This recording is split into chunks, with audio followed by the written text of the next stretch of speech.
Estevam, muito obrigado. Tenho que te agradecer, né, por esse ano. Agradecer a Aretusa, o Fábio, novos residentes. Vocês vão perceber que esse pessoal é importante para vocês, viu? Aretusa, Fábio vai salvar a gente em várias ocasiões aí, ó.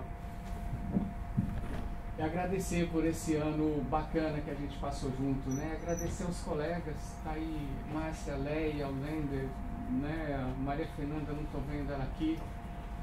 Mas foi um ano muito bacana, muito rico. Eu não sei se eu sou transdisciplinar ainda, viu, Estevam?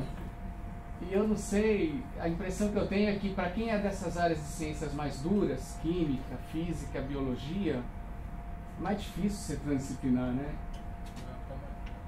Assim, eu posso estar até pré-julgando, mas para as áreas de humanas, caminhar nesses territórios transdisciplinares, me pareceu que é um pouco mais fácil. Eu posso estar totalmente errado, né, Márcio? Agora, para nós das exatas, química, física, biologia, ir para a transdisciplinaridade é um ato de coragem, assim, né? É sair da zona de conforto. Então foi um ano que eu me afastei parcialmente daquilo que era química e pude dedicar um tempo e pensar e exercer atividades que vão nessa direção transdisciplinar. Eu tinha feito uma apresentação, Estevam, um pouquinho mais formal, mas eu achei que ela estava um porre. Aí eu preparei uma apresentação para a disciplina IEAT, que a Maria Fernanda coordena, e eu achei que ela causou assim, alguma polêmica que pode ser interessante para a gente trazer para a discussão para a mesa que vem depois. Então eu troquei. Eu tomei a liberdade, ela está no tema em que eu trabalhei, mas eu resolvi trocar porque eu acho que vai enriquecer o nosso bate-papo de hoje aqui, ó. E o meu projeto lá no IAT era com relação à formação de líderes. E aí eu ampliei isso para a formação dessas gerações futuras e gerações protagonistas, que é o nosso papel como professor aqui dentro da universidade. Vamos colocar aqui, gente.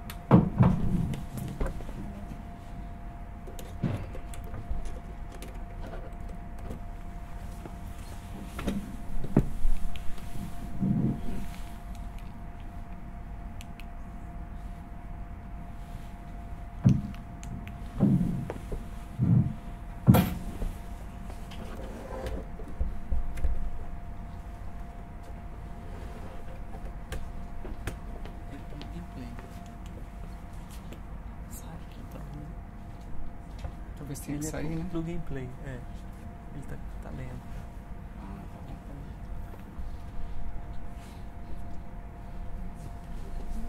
Ou ele não está lá. Posso continuar a apresentação normalmente? Pode. Então, vamos lá. Eu achei que seria bacana falar para vocês um pouco da minha formação, para dar uma ideia do por que eu fui por esse caminho, né? Eu sou acadêmico, eu sempre quis ser acadêmico, eu sempre adorei pesquisa, desde a minha época de graduação. E quando eu entrei em 97 na universidade, e aí eu acho que vocês devem ter passado por isso, né? A vida inicial de pesquisador ela é um grande desafio, né? São alguns anos em que você tem que romper com o seu orientador, tem que criar o seu laboratório, orientar os primeiros alunos, ganhar dinheiro para montar o laboratório, criar sua linha de pesquisa. Então são anos aí que eu acho que são bem desafiadores. Esses 3 primeiros anos, eles me ocuparam bastante. Foram anos muito, muito interessantes do ponto de vista de crescimento intelectual aí. Depois de 3 anos que você se estabelece como pesquisador, eu não sei com relação a vocês, mas eu caí num vazio. Eu falei, caramba, eu vou fazer isso nos meus próximos 30 e poucos anos aqui dentro da universidade? Esse é o questionamento que eu me coloquei nessa época. E não que vida de pesquisador ela seja monótona, pelo contrário, eu tenho liberdade e mudo o projeto, mudo o aluno, mas no final das contas a gente está falando de variações aí do mesmo tema, né?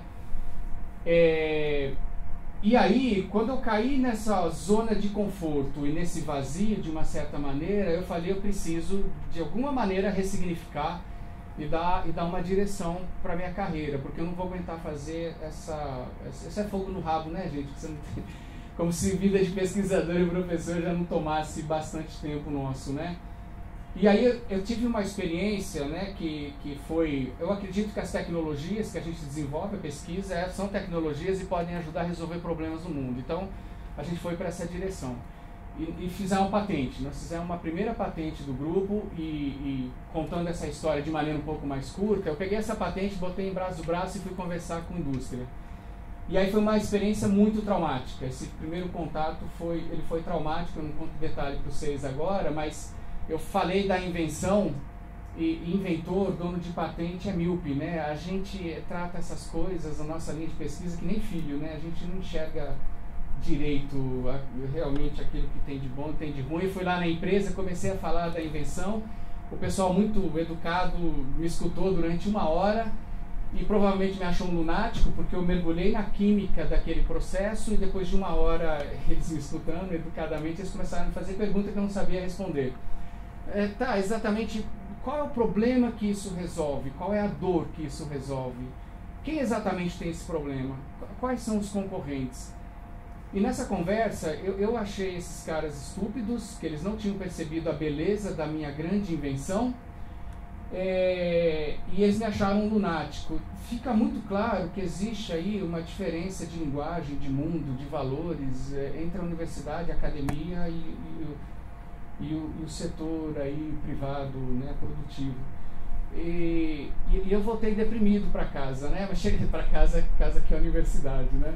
Guardei a patente lá dentro da gaveta e depois de uma semana eu falei, não, se eu quero levar esse trabalho que a gente faz aqui dentro da universidade, que ele tem impacto aí no mundo, é claro que tem uma diferença de linguagem e de mundo, e é mais fácil eu aprender esse outro mundo do que esse pessoal de fora entender esse mundo da química e da academia. Então, eu resolvi fazer um MBA, fui fazer algumas coisas lá na administração, foi uma experiência muito bacana, me senti um peixe fora d'água, mas passei 2 anos estudando essas coisas, e eu acho que eu gostei tanto e apaixonei tanto por essa área, que eu decidi fazer um pós-doutorado. Eu fui para o Canadá e fiquei 1 ano lá numa escola de negócios, fazendo um pós-doutorado, né? A maior parte dos meus amigos achou que eu ia passar férias lá no Canadá e descansar da química, né? Alguns falaram que era um suicídio acadêmico, né? Como assim? Você devia estar entrando na área de nanotecnologia e você está indo para uma escola de negócio estudar spin-off acadêmico. Eu falei, é uma opção arriscada, nem eu mesmo tinha certeza se eu estava indo para um bom caminho, né? E depois que eu voltei desse estágio pós-doutorado, fui coordenador da incubadora, e ajudei nesse processo a criar umas 20 empresas, ajudei a fazer nascer umas 20 empresas e ajudei a enterrar a maior parte delas, né? Eu costumo contar que eu ia dar conselho lá para o pessoal que estava abrindo empresa e aí eles, né, empolgavam na conversa e eles perguntavam, qual que é a sua empresa, né? Aí eu falava, você não tem empresa não, eu só dou conselho, eu sou teórico, né? Aí eu percebi que eu era um empreendedor muito michuruco, né? E eu falei, eu tenho que abrir a empresa. E era um sonho meu também, né? Aí, vamos ver se está funcionando isso aqui. Agora tá. Aí eu larguei a Inova, 2 anos, a gente renovou a incubadora, a gente ganhou um prêmio nacional da Amprotec, de melhor prática incubadora. A incubadora entrou nos trilhos, eu falei, agora eu vou abrir a empresa, porque isso é uma experiência importante na minha vida, né? Mas o que é interessante é que, saindo desse perfil completamente acadêmico, hoje eu falo muito facilmente com o pessoal das empresas, das indústrias, sem parecer um ser esquisito. Então a gente tem muito projeto com empresas, a gente tem muita patente, algumas patentes transferidas. Então é um caminho aí percorrido e que tô avançando aí nisso aí, né? Tem alguns slides aqui que mostram a VET, né? A VET é uma empresa que quer tirar até... A VET já faliu, viu, gente? Então eu já fali a minha primeira empresa aí. Mas não importa, ela viveu 5 anos, deu emprego para uma série de pessoas. Tem algumas pessoas importantes aqui que eu quero mencionar. O Aluir, ele foi meu aluno de doutorado. Eu costumo falar que ele é o cara que teve o maior impacto no mundo que eu formei, mas ele largou a química, né? Ele criou o Tecmol, criou o programa Lemonade, viu, Lender, que na árvore genealógica os caras de vez em quando desvirtuam, né? Então a Luiz desvirtuou, mas eu tenho que admitir que ele é o meu aluno que mais impactou o mundo. E eu tenho essa preocupação. Eu quero olhar para os meus alunos e ver qual é o impacto dessa geração que eu coloquei, né?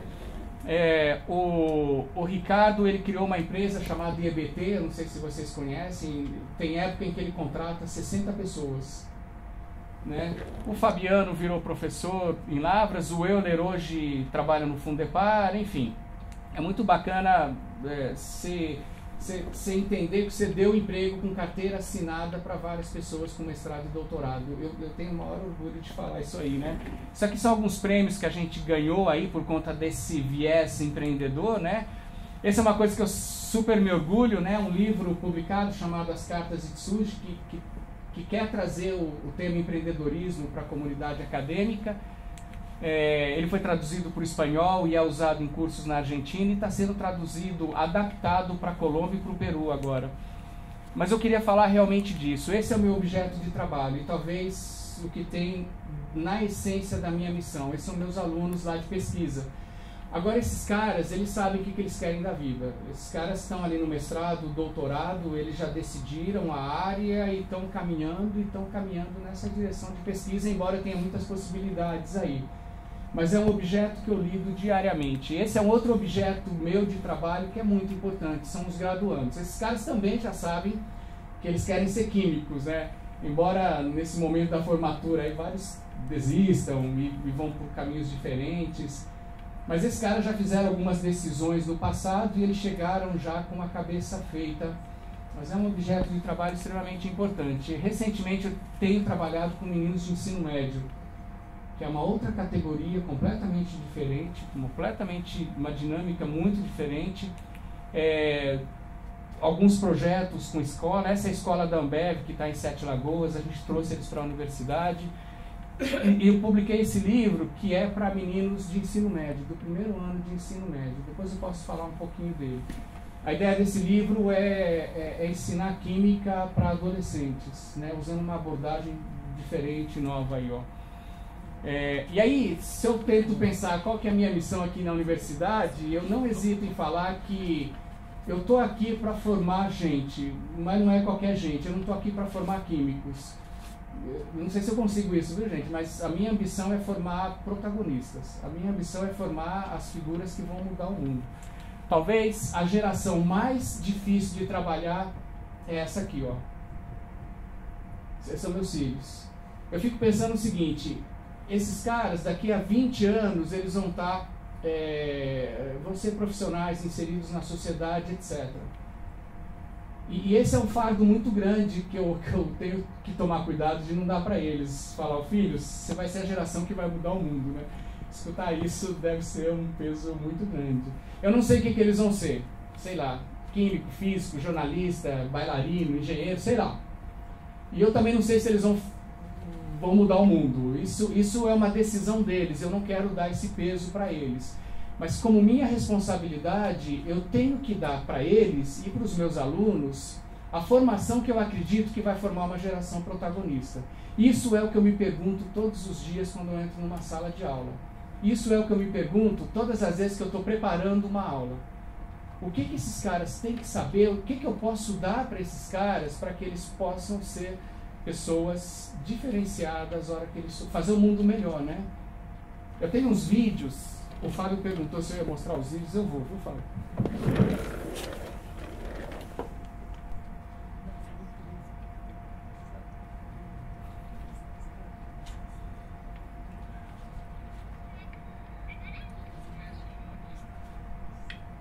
Vocês deixariam os filhos de vocês comigo? Não, não. Eu tô planejando cruzar o tabuleiro com os meninos. Eu dormi lá perto da sua fazenda lá. Tem alguns vídeos que estão faltando aqui. Isso aqui foi em julho no Caraça. Para quem conhece o Caraça é um lugar extremamente frio. E eu dei uma brilhante ideia de que a gente ia subir esse rio para chegar no destino nosso. Nós andamos 1 hora dentro desse rio. Esse momento que molha o saquinho, eu costumo falar, viu, gente, ele é crítico. Depois que molha ali, aí é fácil entrar na água, né? Eu não percebeu que tinha um buraco ali, olha lá. Olha lá. A gente saiu desse rio depois de 1 hora, tremendo, a pele branca, os lábios roxos, mas a gente saiu feliz. Eles querem repetir isso agora. Tem algumas outras coisas que a gente faz aqui, tem outros vídeos. Isso aqui é uma banda que a gente montou para as crianças. E aí tem alguns festivais que a gente se apresenta aí, ó. Não vai dar para escutar, mas tem toda uma performance aí, né? O Tomás e a Catarina estão aí, tem mais alguns amigos.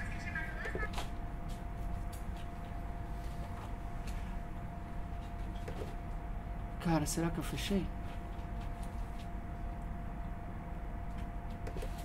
Por que eu faço isso com os meus filhos? A mãe deles, minha ex-mulher, não sabe disso, viu, gente? Eu sempre que eu apresento isso, eu peço para vocês não contarem, não espalharem, porque se ela descobrir que eu faço isso com os meninos, eu tô frito.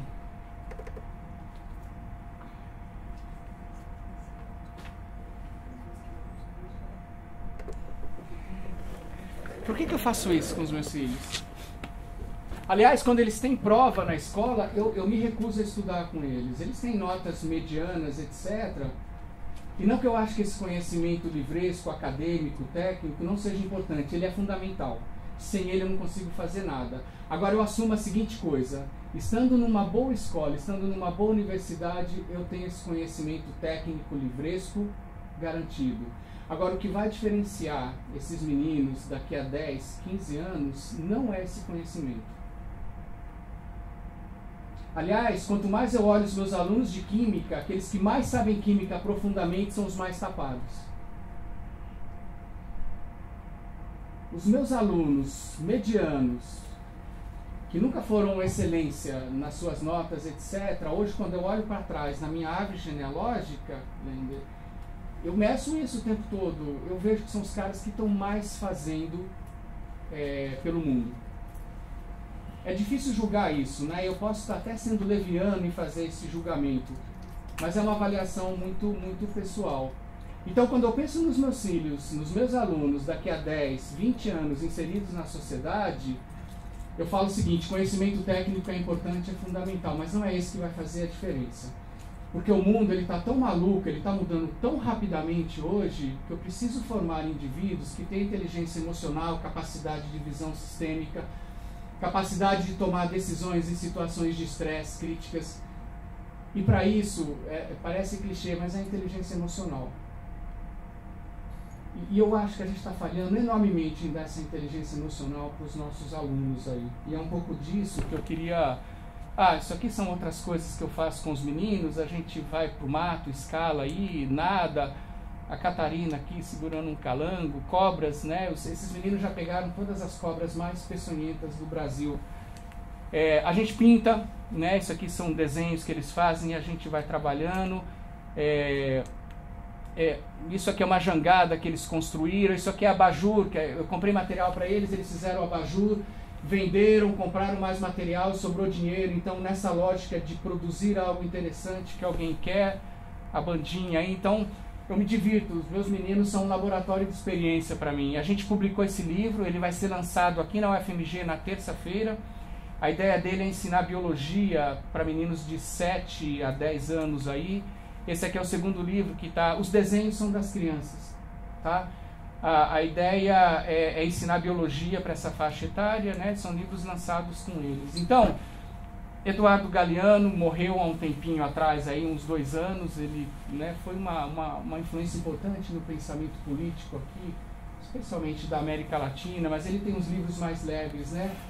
E eu acho fantástico isso, né? A gente, químico, insiste em falar que o mundo, o universo, as pessoas são feitas de átomos e moléculas, né? Mas, na verdade, tem um passarinho que contou para ele que a gente é feito de histórias. E por mais das exatas que eu seja, por mais átomo e molécula que eu seja, eu cada vez mais eu concordo com isso aí. E que a gente tem que pensar nessas histórias que as pessoas são...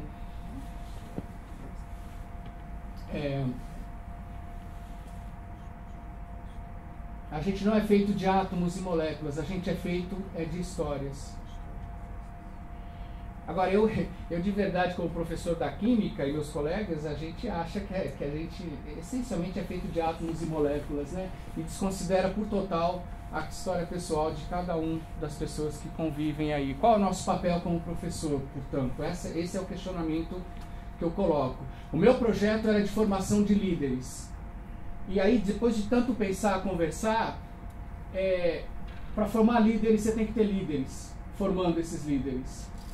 E eu acho que a gente carece de líderes dentro da universidade. É uma autocrítica, viu, gente? E assim, com 20 anos de universidade, eu tenho alguma tranquilidade para falar isso no meu ambiente. Eu não conheço outras unidades, né? E eu acho que a gente está passando por uma crise de identidade. O professor não está entendendo o que ele tem que fazer dentro de sala de aula hoje. E eu vou dar alguns argumentos para isso, né? E talvez a gente tenha que passar por um processo de ressignificação do nosso papel e da nossa existência. Eu adoro esse cara, independente da religião. Eu acho que esse cara, num tempo muito curto, ele ressignificou o que é o catolicismo para o mundo católico e para as outras religiões aí, né? Esse cara, na sua época, ressignificou o que era a música em vários aspectos. O Circo de Soleil, eu acho que ele é um exemplo muito bacana. Ele ressignificou o que era circo no momento de decadência desse tipo de espetáculo, de entretenimento. Esses caras ressignificaram o que é ser vampiro. Hoje ser vampiro é super legal, né? Todo adolescente sonha em ser um vampiro aí, ou um lobisomem, né? A história toda que eu coloco aqui é como que uma boa estratégia de comunicação, ou seja, reposicionamento e comunicação, ela é capaz de, num tempo curto, ressignificar o nosso papel no mundo. Por isso que eu coloquei esses exemplos aí, né? Para a gente se ressignificar, a gente tem que se reposicionar no mundo. E aí eu queria comentar algumas coisinhas de como o mundo mudou na última 2 décadas, especialmente, né? É um exercício muito arriscado e qualitativo, mas eu fiz. Se a gente pegar algumas variáveis no eixo Y, essa variável mudança tem a ver com comunicação entre as pessoas. Se a gente pensar que até o ano 2000, eu na minha época de mestrado, até ingressar no doutorado, não tinha e-mail, era correio, eu lembro disso, eu vivi isso, né? E aí, surge a internet ali, no final dos anos 80, e-mail, Google, Facebook, o smartphone, que eu acho que é uma das coisas que mexeu muito com a gente percebe que essa variável comunicação entre as pessoas, a partir do ano 2000, ela altera absurdamente, né? Isso. Antigamente era eu na minha sala com um telefone, ligando para outra pessoa num outro telefone, e essa conversa não podia durar muito tempo porque era caro. Até comentei na aula da Fernanda que nessa época ter um telefone era um investimento, né? Eram poucas linhas, e se você tinha a sorte de comprar um telefone, depois você podia vender por um valor enorme, etc. Hoje, gente, com esse telefone aqui, eu consigo falar com 40, 50 pessoas num clique, na hora.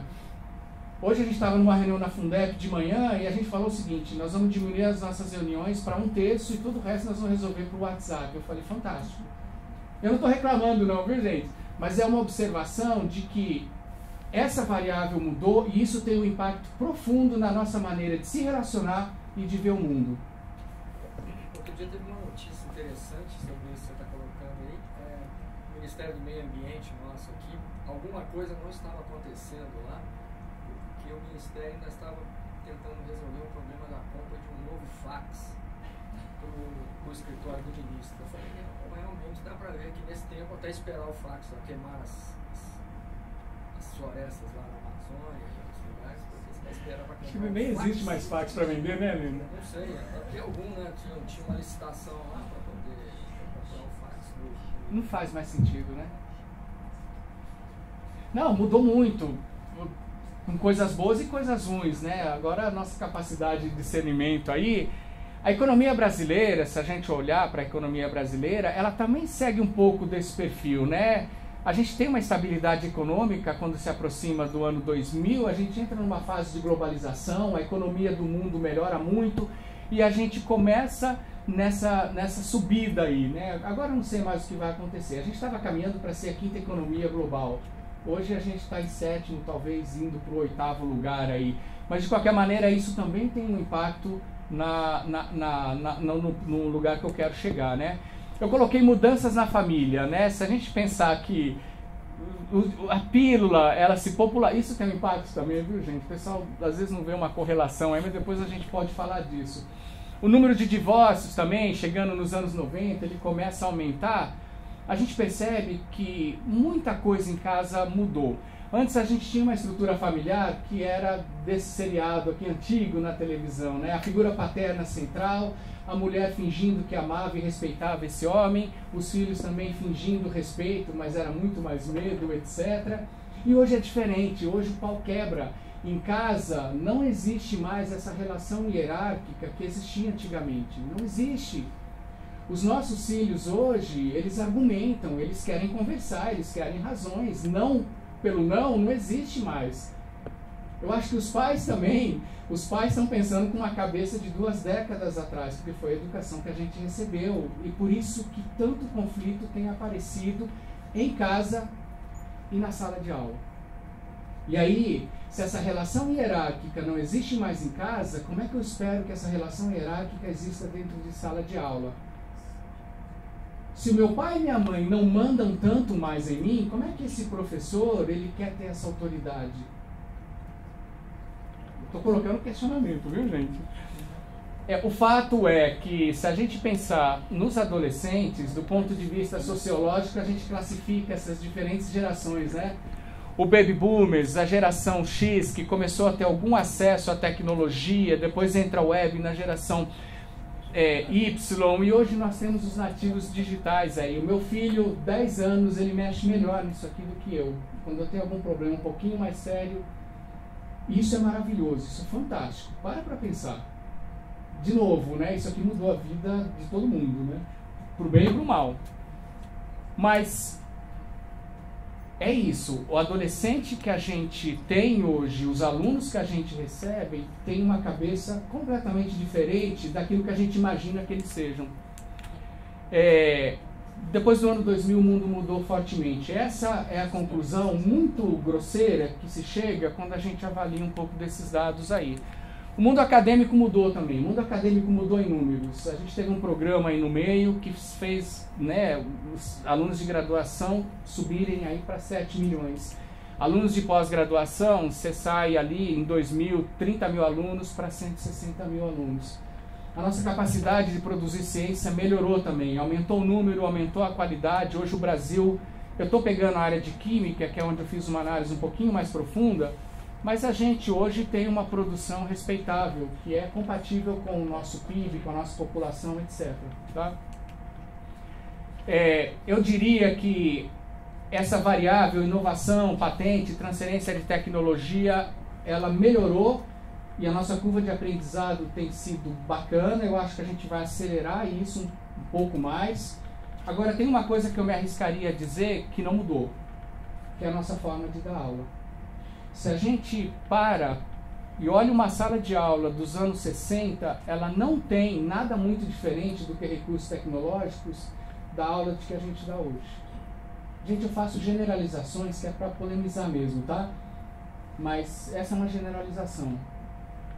A educação infantil, ela talvez tenha evoluído muito mais do que a gente evoluiu, né? A educação infantil, que tratava as crianças que nem animais antes, né? Ela passou a trabalhar com novas metodologias, novos formatos, novos processos. A gente tem algumas alternativas que existem hoje aí no nosso meio, mas são iniciativas muito pequenas.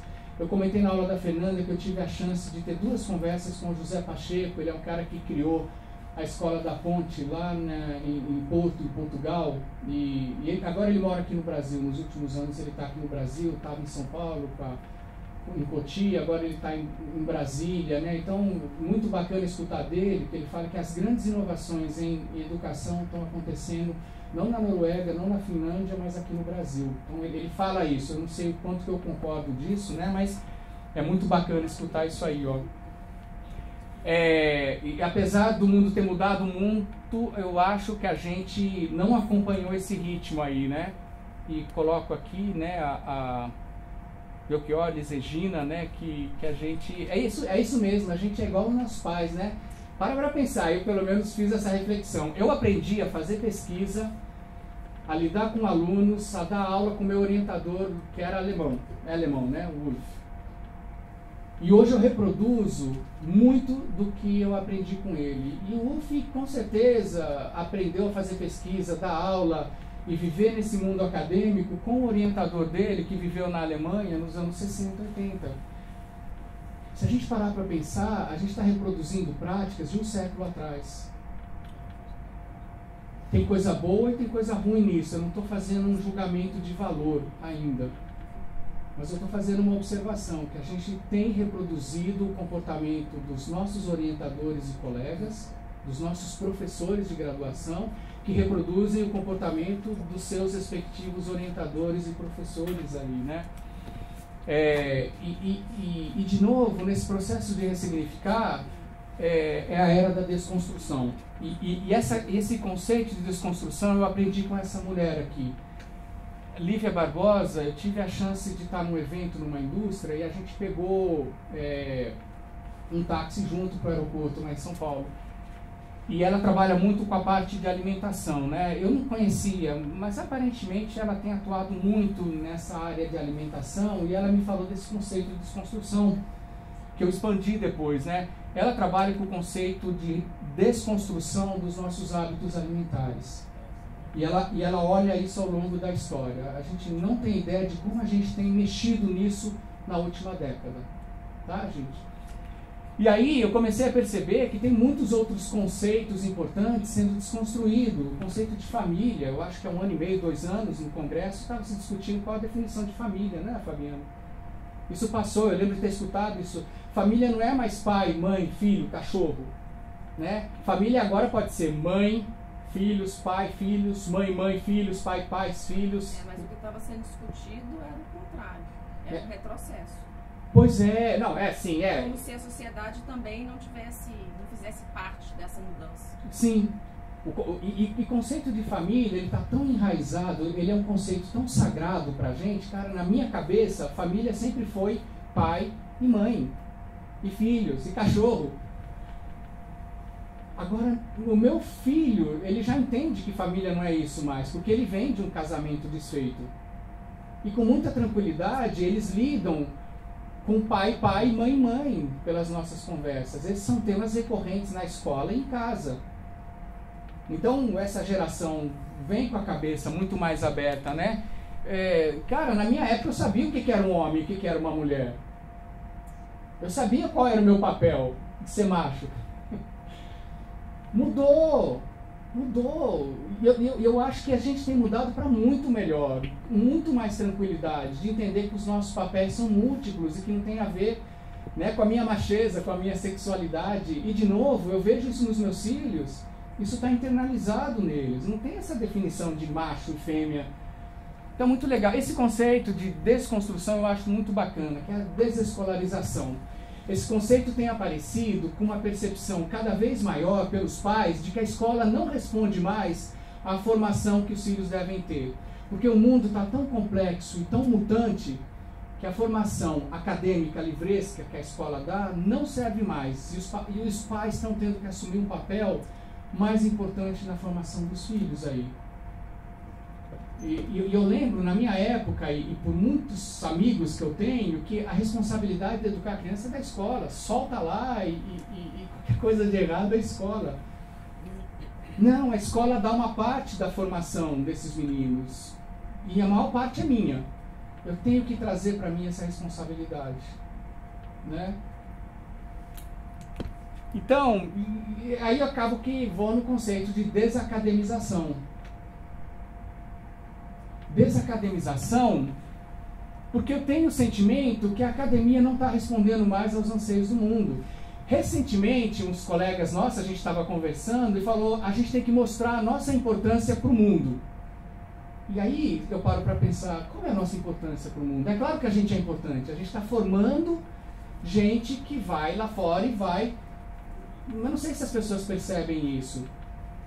Sai aí na rua, conversa com 100 pessoas que não tem nenhuma relação direta com a universidade e pergunta o que eles acham. Gente, deu 35 minutos. Eu prometi para mim mesmo que eu ia finalizar com 40 minutos, tá?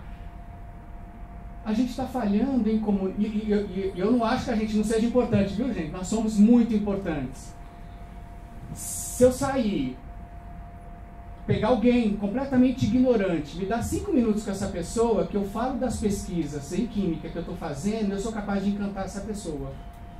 Mas se a gente conversar com 100 pessoas que não têm nenhuma relação direta da universidade e tentar abordar qual é a importância da universidade na sua vida, a gente pode ficar muito surpreso em perceber que as pessoas não veem tanta importância.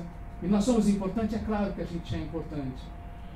Mas a gente está tão isolado e a gente tem falhado tão grosseiramente em comunicar a nossa importância, que marcha pela ciência lá em São Paulo, que eu quase tentei ir, não consegui, eu não sei qual que é o impacto disso. Greve de professor, qual que é o impacto disso? Isso impacta os alunos, que vão pensar em como vão pagar aluguel, vão ter que repor aula, etc. Nós falhamos grosseiramente em mostrar a importância da academia para o mundo e para a sociedade. Talvez seja porque a gente está olhando para o nosso umbigo só, né? Eu estava, nos últimos 5 minutos aí que me resta, eu estava conversando com um aluno, com um professor bem mais novo do que eu, e ele estava num dia muito ruim. Aí ele, no almoço, desabafou, falou: eu não aguento mais esses alunos é um bando de burro, desinteressado, eles faltam com respeito. E desceu a lenha nesses alunos, né? Esses meninos não querem saber nada. Aí eu fiquei pensando, cara, se eu, Rochelle, com 18, 19 anos, no meu início da graduação, fosse colocado tal como aqui hoje, quem é o burrão, o desconectado, o mais esperto ou menos esperto nessa história? Gente, eu seria um bicho do mato perto dessa geração. Então, falar que esses meninos são burros, são desinteressados, sei lá, e mais uma série de adjetivos, é uma interpretação muito conveniente para um professor conservador. Porque eu diria para vocês, com um contato um pouquinho mais profundo com esses meninos, não, esses meninos eles são multitarefa, esses meninos conseguem mexer no celular, ver televisão, fazer para casa, conversar com você. Não sei se isso é bom ou se é ruim, mas esses caras são capazes de fazer várias coisas juntos. Eles são mais ágeis, são mais confiantes. Eu era um bicho do mato, gente. Eu tinha vergonha de conversar com qualquer pessoa diferente que aparecesse. Esses meninos são mais dinâmicos, eles são mais ecléticos, eles sabem muito mais de muito mais coisa do que eu saberia. Eles são mais exigentes com relação a produtos e serviços. Gostam de dar opiniões, eles gostam de ter papéis ativos e protagonistas. E são ansiosos por mudança. Ansiedade que chega às vezes num nível patológico. Mas são. Então, olha o tipo de conflito que tem quando eu vou para a sala de aula, né? Eu costumo falar que na sala de aula eu estou vendo um modelo desse. O meu modelo mental é esse. Mas o modelo não é mais esse. Eu não me conformo que um aluno, eu estou falando de conteúdo química e os caras estão no telefone. É claro que eles estão achando esse mesmo conteúdo que eu estou falando, mais detalhado, com mais informação. É muito melhor eu aprender química pela internet, gente. Tem esse Khan Academy. Você vai na aula, se você não entendeu, você para e volta. E esses caras, em geral, têm mais didática do que a gente. Ou seja, essa história de eu ir e vomitar conteúdo em sala de aula para um bando de alunos silenciado, escutando e absorvendo, não funciona mais. Na minha época não tinha internet. Eu ia para a sala de aula e o professor era a única fonte de conhecimento. A única. E os poucos livros da biblioteca eram disputadíssimos. Então, na sala de aula, o cara falava e eu anotava tudo. Não, todo o conteúdo técnico que um professor de química dá em sala de aula está no telefone. Então, qual que é o papel do professor nessa história toda, né? E a relação hierárquica é outra. Eu estou apontando um monte de questões, pontos, eu não tenho resposta para nada disso, viu, gente? Porque provavelmente vocês vão me cobrar essas respostas depois.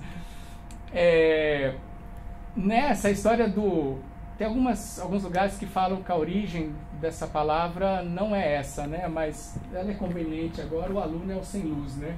E nós, professores, somos os gurus iluminados que vamos iluminar esses meninos, vomitando conteúdo técnico em sala de aula. São algumas imagens que representam um pouco, né? Uma colega minha veio desesperada um tempinho atrás falando que ela não entende por que os alunos de engenharia de Minas dela não conseguem estudar, aprender teoria de Lewis, que é uma coisa da química básica, enfim. Aí a gente teve uma conversa longa sobre isso. Você está disputando com o celular, né? Na palma da mão o cara tem um mundo ao alcance.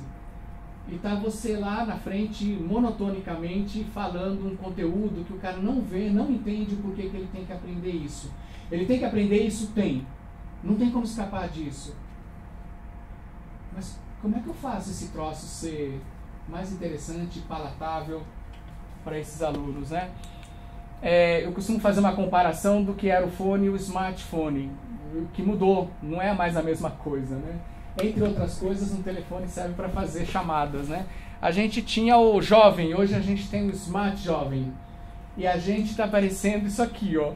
Essa relação com o novo causa estranheza, né? E a gente tem que mudar isso aqui, né? Ao invés de estranheza e afastar, porque a gente está na nossa zona de conforto, né?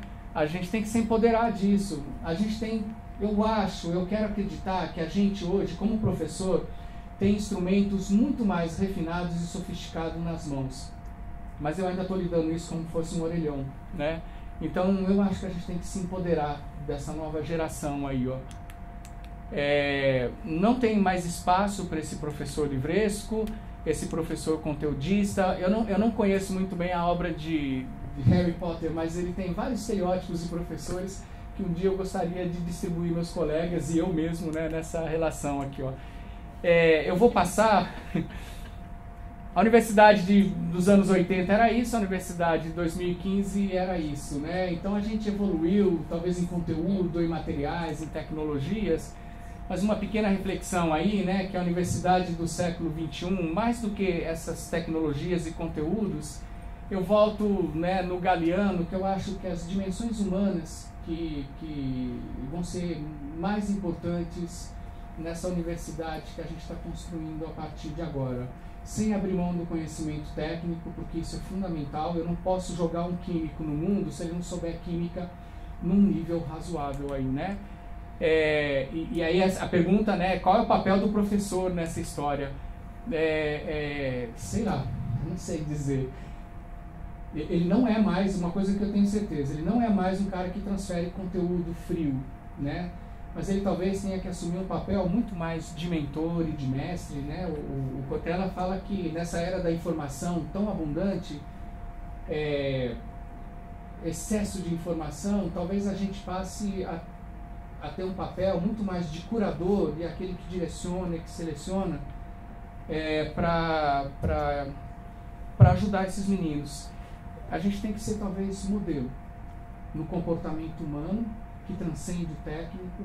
A gente tem que ser mentor. Eu sei lá, gente. Talvez seja exigir muito da gente, né?